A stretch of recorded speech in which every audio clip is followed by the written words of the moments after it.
नमस्कार, जय हिंद। आज हम लोग स्टार्ट करने वाले हैं।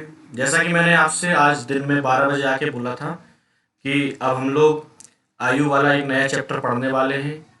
तो आयु का चैप्टर हम लोग बिल्कुल बेसिक से पढ़ेंगे। सबसे पहले हम उसके सारे जो कॉन्सेप्ट होते हैं उनको डिस्कस करेंगे और उसके बाद उसके आगे की बात करेंगे। ठीक है।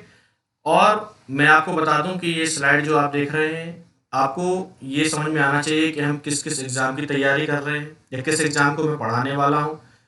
तो इसमें मेरा मोबाइल नंबर भी दिया गया है कि अगर आपको कोई दिक्कत आती है तो आप पर्सनली तौर पे भी मुझसे पूछ सकते हैं। ठीक है। इसके आगे हम लोग बिल्कुल आगे स्टार्ट करते हैं। और बात रही लाइव क्लास की, तो लाइव क्लास का बस 1 या 2 दिन लगेंगे। तो ये सारे लेक्चर जो मैं अभी आपको ऑफलाइन दे रहा हूँ या मान लो अपलोड करके दे रहा हूँ, तो ये सारे लेक्चर आपको ऑनलाइन भी मिलने लगेंगे। ठीक है। तो स्टार्ट करते हैं। आयु आयु में पहला सवाल आपको दिख रहा होगा, लेकिन सवाल पे आने से पहले सबसे पहले हम इसके बेसिक की बात करेंगे कि आखिर इसका बेसिक है क्या या इसके कॉन्सेप्ट क्या है।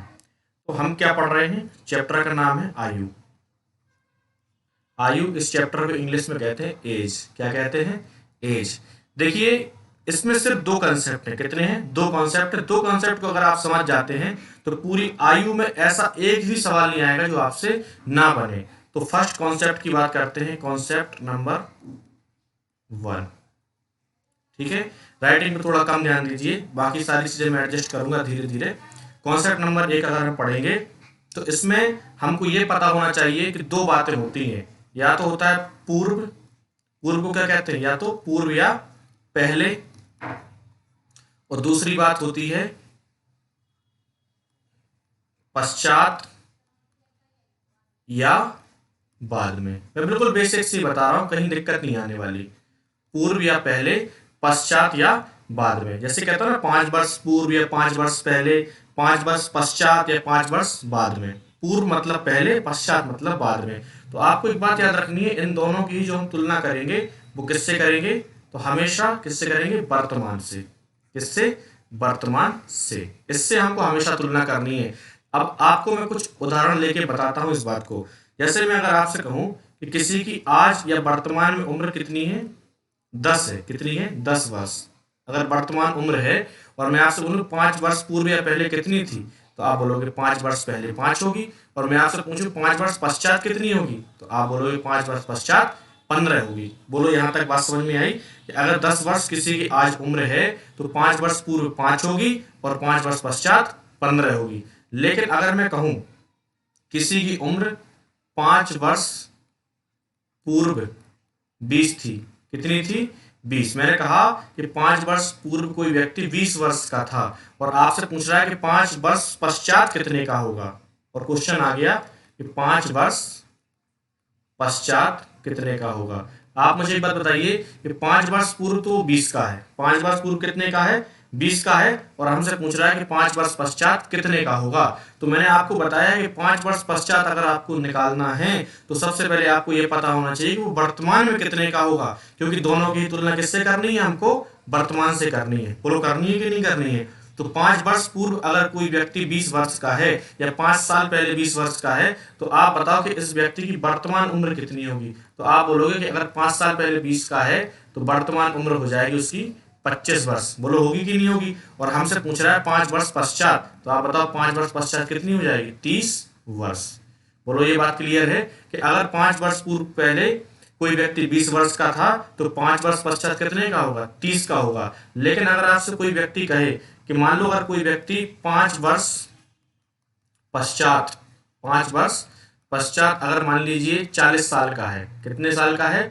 40 वर्ष का। और आपसे पूछे कि 5 वर्ष पूर्व कितने का होगा वो, तो आप बता सकते हैं क्या? मेरे ख्याल से अब आप बता पाएंगे कि 5 वर्ष पश्चात अगर 40 का है तो वर्तमान में 35 का होगा। बोलो, होगा कि नहीं होगा? वर्तमान में 35 का होगा तो 5 वर्ष पूर्व पूछ रहा है तो उम्र कितनी हो जाएगी? 30 वर्ष। मैंने आपको बस यही सिखाया है कि 5 वर्ष पूर्व पहले या 5 वर्ष पश्चात या बाद में, दोनों की ही तुलना किससे करेंगे? वर्तमान से करेंगे। क्योंकि होता क्या है कि जैसे अगर मान लो किसी से बोला जाता है कि 5 वर्ष पूर्व कोई 30 वर्ष का है और बच्चे से पूछा कि 5 वर्ष पश्चात कितने का होगा, तो बच्चा बोल देता है 35 का होगा, जबकि 35 का नहीं होगा।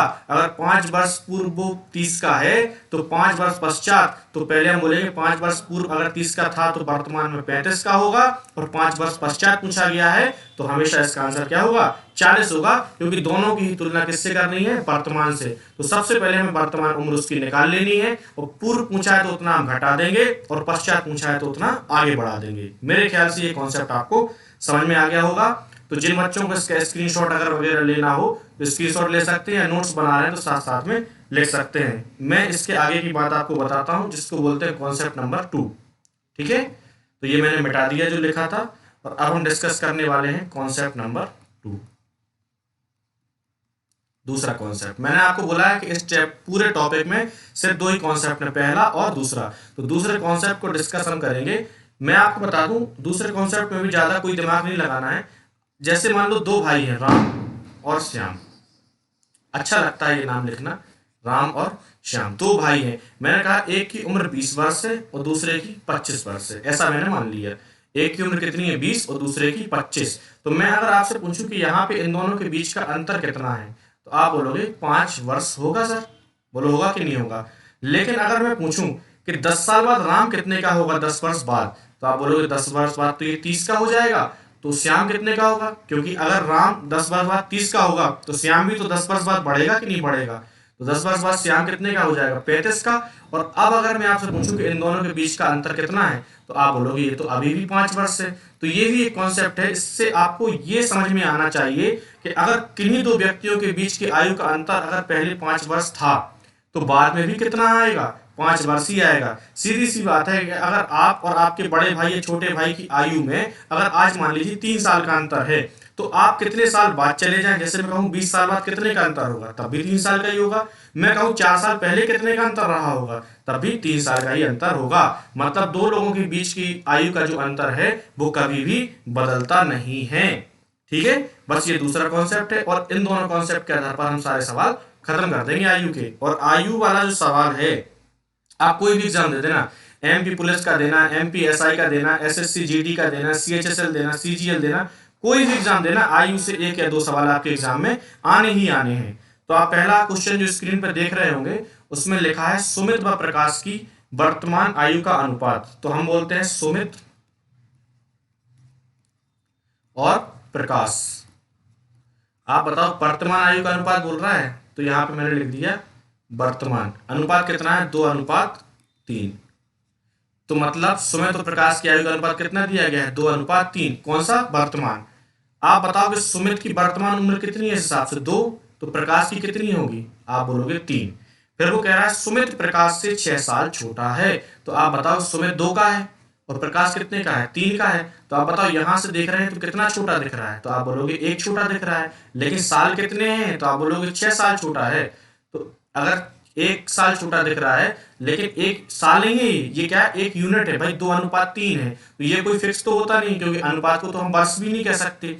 तो मान लिया हमने कि सुमित 2 था, प्रकाश 3 है, तो आप बोलोगे सुमित 2 है, तो मतलब 1 छोटा होगा, क्योंकि प्रकाश तो 3 है। लेकिन छोटा कितना है, 6 साल। तो आप बताओ 1 का मतलब 6 साल के बराबर होगा कि नहीं होगा। तो 1 का मतलब अगर 6 साल है, तो आप बताओ 2 का मतलब कितना हो जाएगा, 12, और 3 का मतलब क्या होगा, तो आप बोलोगे 3 का मतलब होगा 18। तो मतलब सुमित वर्तमान में 12 का है, तो प्रकाश कितने का है, 18 का। और हमसे पूछ रहा है कि 6 वर्ष बाद क्या अनुपात होगा। तो आप बताओ आज अगर 12 का है तो 6 वर्ष बाद 12 में 6 जोड़ने पड़ेंगे और 18 में 6 जोड़ने पड़ेंगे, तो ये कितने साल का हो जाएगा, 18 का। और ये 18 और 6 24 साल का होगा। लेकिन हमसे उसने उसकी आयु नहीं पूछी, उसने क्या पूछा, 6 वर्ष बाद अनुपात क्या होगा। तो 18:24 होगा। आप बताओ इसको काट सकते हैं, 6 तिया 18 और 6 चौके 24। तो आप बताओ 6 वर्ष बाद का अनुपात क्या होगा, 3:4। यही इसका फाइनल आंसर होगा। जो ऑप्शन कौन सा दिया गया है, डी। तो ये आंसर सही होगा। मेरे ख्याल से ये बात आपको समझ में आ गई होगी। आगे बढ़ते हैं। अगला सवाल है, 2 व्यक्तियों की आयु का अनुपात 7:4 है। तो पहला व्यक्ति और दूसरा व्यक्ति, दोनों की आयु का अनुपात कितना है, 7:4। ठीक है, वो कह रहा था पहला दूसरे से 30 वर्ष बड़ा है। तो पहले वाला अगर 7 है और दूसरा वाला 4 है, तो आप मुझे बताओ कि कितना बड़ा है। तो आप बोलोगे 3 बड़ा है, लेकिन सवाल में कितना बड़ा है, 30 वर्ष। तो हम लिख देंगे इस 3 का मतलब 3 वर्ष है। पूछ रहा है कि दोनों की आयु का योग ज्ञात करें। आप बताओ, एक की 7 है और दूसरे की 4 है, तो दोनों की आयु कुल मिला के कितनी हो जाएगी? तो आप बोलोगे दोनों की आयु का योग होगा 7 और 4 11। तो आप बताओ कि 3 का मतलब 30 है, मतलब 3 के आगे एक जीरो बढ़ा तो 11 के आगे बढ़ा देंगे, तो कितना हो जाएगा? दोनों की आयु का योग 110। ऑप्शन कौन सा होगा? ऑप्शन नंबर ए आपका सही होगा। बोलो ये बात क्लियर है? या आप ऐसे समझ सकते हैं भाई, 3 का मतलब अगर 30 है तो 1 का मतलब 10 होगा और 11 का मतलब 110 होगा। ठीक है, आगे बढ़ते हैं। अगला सवाल है, दो व्यक्तियों की आयु का अनुपात। तो दो व्यक्तियों की आयु का अनुपात है 5:9। फिर वो कह रहा है उनमें से एक व्यक्ति की आयु दूसरे से 40 वर्ष अधिक है। तो आप बताओ कि ये कितना अधिक दिख रहा है? 4। लेकिन 4 का मतलब कितना है? 40 वर्ष। बोलो है कि नहीं है? फिर मैं देखो, ये भी वैसे क्वेश्चन है, उनकी आयु का योग ज्ञात करें। तो आप बताओ योग कितना है? 9 और 5 14। आप बताओ 4 का मतलब 40 है, तो 14 का मतलब 140 नहीं हो जाएगा? बस ऑप्शन नंबर बी। और आप देख लो, ये सवाल मैं करा नहीं रहा हूं, ये सवाल आपके पेपर में आए हुए हैं, ये एसएससी जीडी में पूछा गया था। ठीक है, ऐसे सवाल पेपर में आते हैं, देखो आप दो दो लाइन में भी हो जाते हैं ऐसे सवाल। आगे बढ़ते हैं। यदि पिता एवं पुत्र की आयु का अनुपात, एक तरफ लिख लेंगे पिता और दूसरे तरफ पुत्र। तो पिता एवं पुत्र की आयु का अनुपात है 5:2। कह रहा है कि उनकी आयु का गुणनफल 1000 है। एक बात याद रखिए, जब भी गुणनफल की बात होगी तो हमेशा हमको जो अनुपात है उनको x के रूप में लेना पड़ेगा। जैसे 5 को क्या लेना पड़ेगा? 5x, और 2 को क्या लेना पड़ेगा? 2x।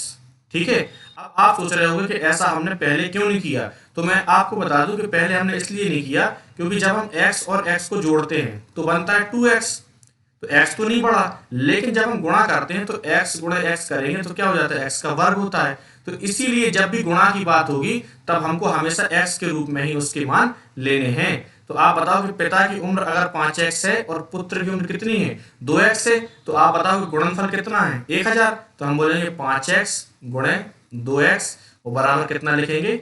1000। आप बताओ 5x 2x कितना हो जाएगा? 10। x का वर्ग 1000 होगा। आप बताओ एक जीरो से एक जीरो कट जाएगा कि नहीं? तो x का वर्ग अगर 100 है तो आप बताओ x का मान कितना आएगा? 10। हमसे पूछ रहा है 10 साल बाद पिता की आयु। तो आप बताओ कि पिता की आयु अभी तो 5x है, तो x का मान अगर 10 आया है तो 5x का मान क्या होगा? 5 गुणे 10। तो 5 गुणे 10 का मतलब हो जाएगा 50। लेकिन हमसे पूछ रहा है 10 साल बाद कितनी होगी, तो हम 10 इसमें जोड़ देंगे तो 50 और 10 कितना हो जाएगा? 60।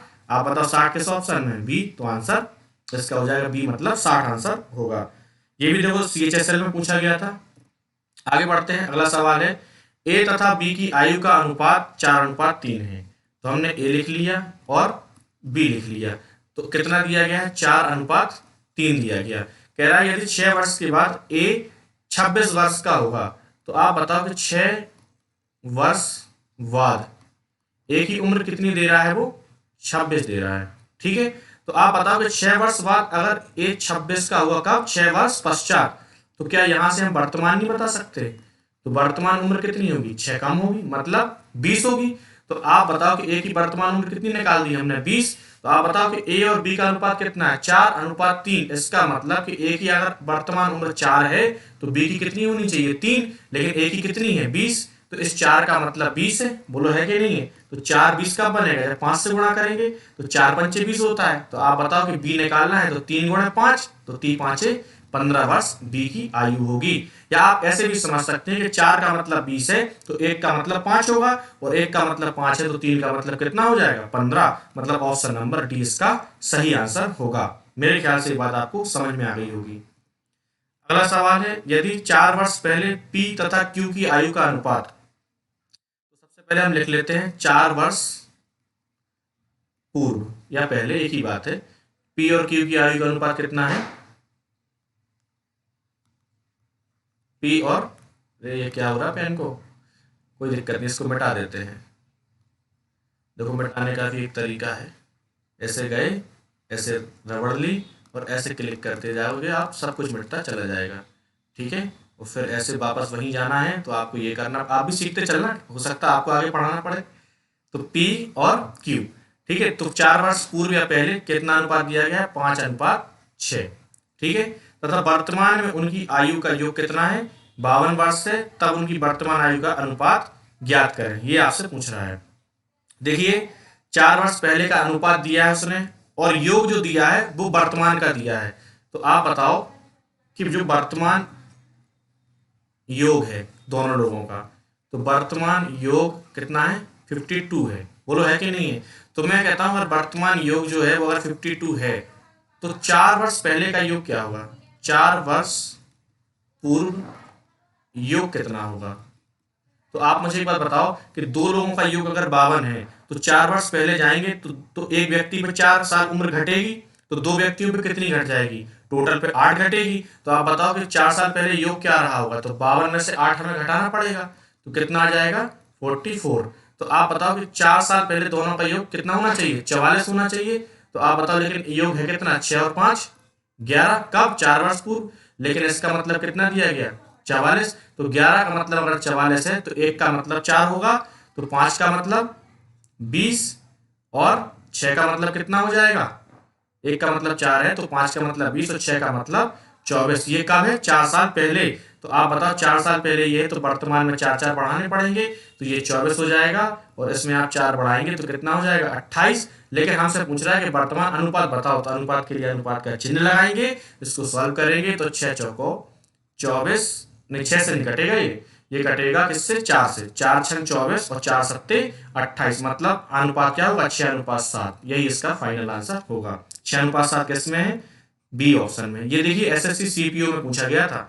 तो सारे सवाल हमने आज जो पढ़ने थे बिल्कुल बेसिक क्लास की आयु की, जिसमें मैंने आपको 2 कॉन्सेप्ट बताए हैं कि किस तरीके से हमको उन कॉन्सेप्ट का यूज करना है। चूंकि आज बेसिक क्लास थी तो मैंने बिल्कुल बेसिक क्वेश्चन लिए हैं, जिससे आपको ये बात समझ में आया कि हमको कैसे धीरे धीरे आगे बढ़ना है, जिससे कोई बच्चा अगर पहली बार भी पढ़ रहा है तो उसको ये सारी बातें समझ में आनी चाहिए।